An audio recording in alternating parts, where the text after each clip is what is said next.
How's it going? I'm Jared Gillis. Welcome to another All About RVs. Today we're talking about Airstreams. This is an Airstream and what really sets them apart. They're unique, they're iconic. If you ask somebody that has an Airstream, hey, what kind of RV do you have? They're not gonna say I have a travel trailer. They're gonna say I have an Airstream. So they're definitely iconic. You know exactly what they're talking about. So while we're in the Tampa area, we thought we would check out the biggest Airstream dealership that there is, which is Airstream of Tampa.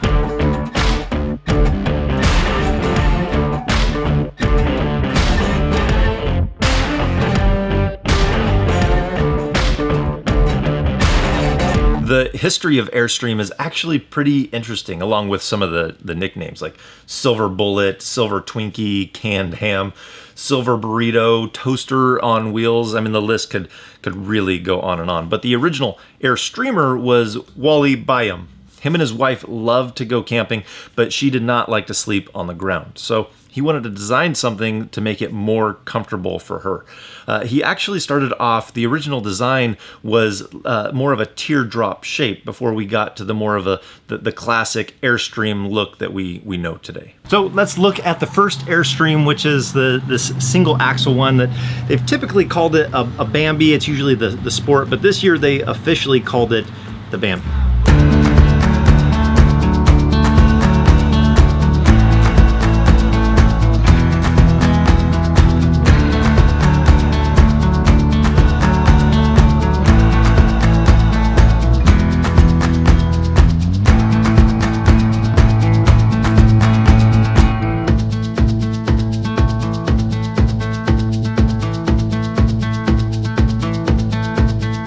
You can usually spot an Airstream about a mile away. It has that iconic look.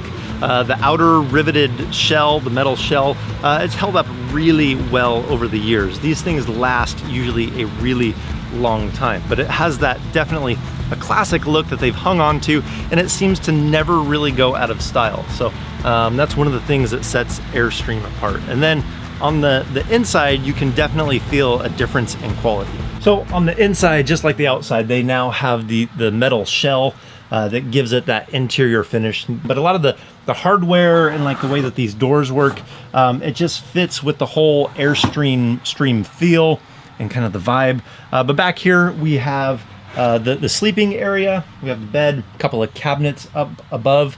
We have storage underneath this bed here that could be either accessed by lifting this up or opening the door down below. They also have this area just fully covered in windows, so just a ton of light comes flooding in here. So if you park this somewhere really scenic, you just have a view in so many different directions to be able to just enjoy the place that you're at. Check out this closet. This thing is huge. You could fit a lot of stuff in there.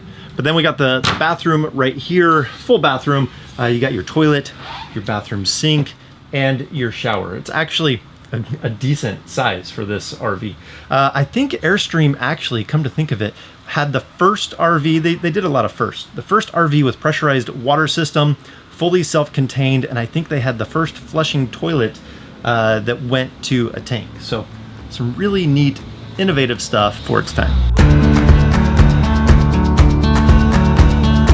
This is the showroom, and it kind of has that Airstream vibe to it.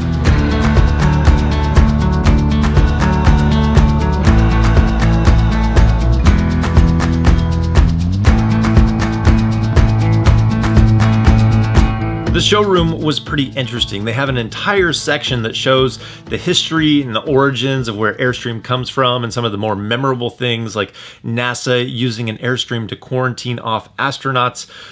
They also have a display of all the different models of Airstreams that they've had throughout the years. They also have like a virtual factory tour where you can go into this room and it's a 360 video all around you showing you the process of them building an Airstream. The biggest thing that they want you to see is just how handcrafted they are, the amount of rivets that go into it, and it's not put together like a typical RV with just a staple gun and going at it. They want to show you the difference of how they build the Airstream. I was curious what the most popular best-selling Airstream is right now, and they said it was the Flying Cloud.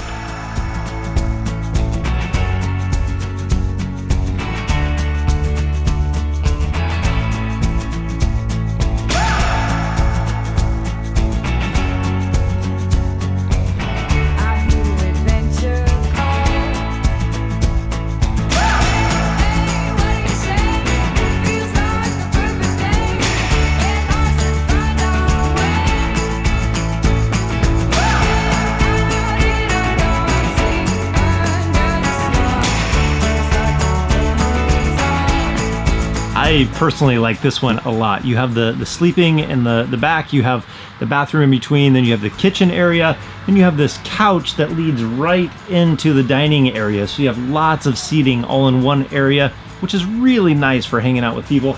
And then that actually opens up as a door. It's like a hatch in the back. It would be pretty amazing to be able to back up to your site and be able to have that hatch open. Fantastic idea.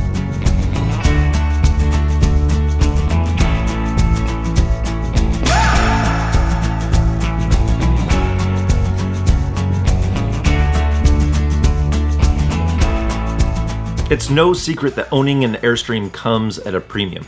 I mean, if you look on the Airstream website, you look at the base camp, that starts at around $37,000. If you look at one of the larger classics, it's gonna be around $153,000.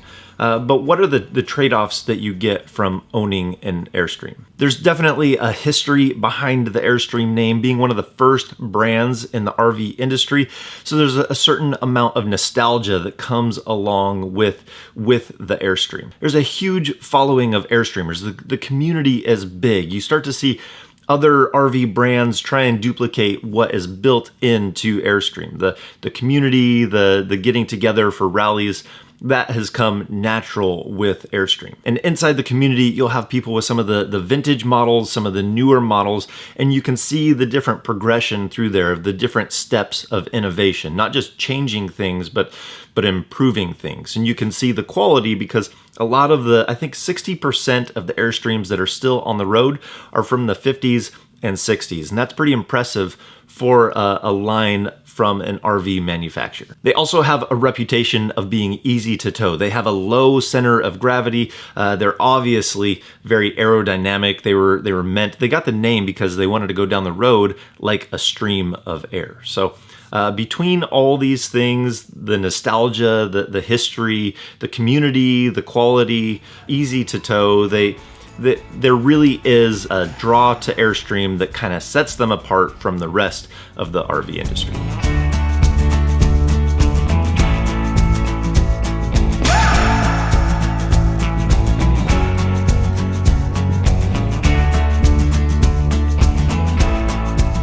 Well, I think that's going to do it for today. Airstream is definitely a unique type of RV. Thank you to Airstream of Tampa for allowing me to come and film this. This wasn't sponsored. I just asked for permission to come and film, and they were very kind and gracious, and they were great. They were fantastic. Let us in and let us film all these different RVs and their facilities. So thank you again. So that's going to do it for today. If you like this video, give it a thumbs up. If you want to see more videos about RVing, hit that subscribe button. And if we don't see you on the road, hopefully we will see you in the next video.